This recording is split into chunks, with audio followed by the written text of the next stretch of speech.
Sen beni boşuna hiç kalbinin oralara koyma, kollarını bana sarma, kalamam oralarda. Sen de gül eğlen, öyle acıklı konuşma. Hayat ne ki sonuçta, anlık bir buluşma. Sen beni boşuna hiç kalbinin oralara koyma, kollarını bana قشنگ به من توضیح بده. میگی سوسک بازی کنیم یعنی دقیقاً چجوری سوسک بازی میشه کرد؟ نه قبلا که این شکلی من این شکل خوابیده بودم تو این شکلی میکرد. آها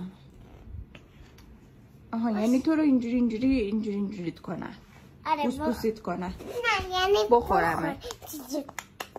آها بعد برای چی اینجوری کنه؟ دوست دارم. بعد اسمش چرا سوسک بازیه؟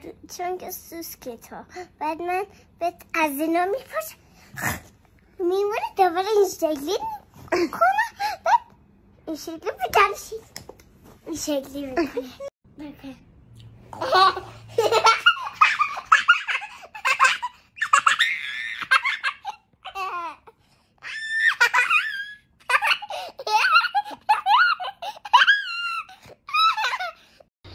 واسن که تو قرون برن